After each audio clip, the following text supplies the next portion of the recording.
I'm sure you've all heard of Vincent Van Gogh, the famous artist who also infamously cut off his ear, which is stunning, shocking, and when I realized that, I wondered why he would cut off his own ear. This man painted the famous and well-known Starry Night, and also the not as well-known Potato Eaters.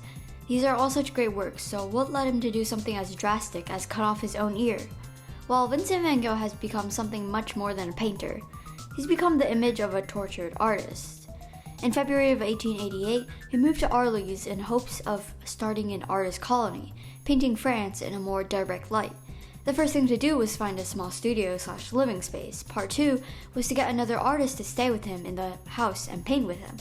Fortunately, a year before, in 1887, Paul Gauguin had moved to Paris, where he had met Vincent Van Gogh. Because of Vincent's brother Theo, who was an art dealer and who was representing Gauguin, Gauguin agreed to live with Vincent. Arles was becoming a place where both artists would get work done, Van Gogh having produced some of his best paintings that would also be shown in museums around the world later, Starry Night in 1889. But Gauguin was moving away from Impressionism. Eventually, both of their views on art and the world were becoming increasingly different from each other, and Gauguin was finding it hard to live with Van Gogh, and Van Gogh sometimes showed affection, but at others detested Gauguin. The situation was becoming tense for both men. By December, Gauguin was prepared to leave. On December 23rd, Vincent Van Gogh asked Gauguin if he was going to leave, and Gauguin said yes. Van Gogh was devastated. After dinner, Gauguin left the house to go for a walk. Just as he stepped out of the yellow house, he heard Vincent approaching and turned around to see Vincent walking towards him with a razor in his hand. Vincent stopped, looked down, and quickly returned home.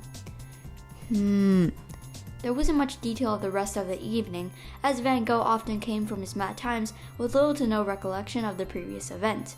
From other sources, though, we can assume that Vincent returned home while Gauguin stayed in the hotel. After 10 o'clock p.m., Vincent took off his razor and cut off a part of his ear. The police had found blood all over the house, with bloody handprints and blood-soaked rags all over the place. Van Gogh then wrapped his ear in a newspaper and asked a girl named Rachel to guard this object carefully.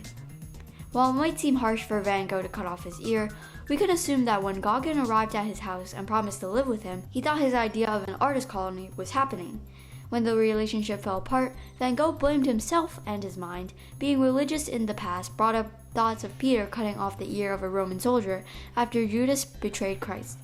He also probably saw cutting off his ear as a way of punishing himself because the art colony was not working.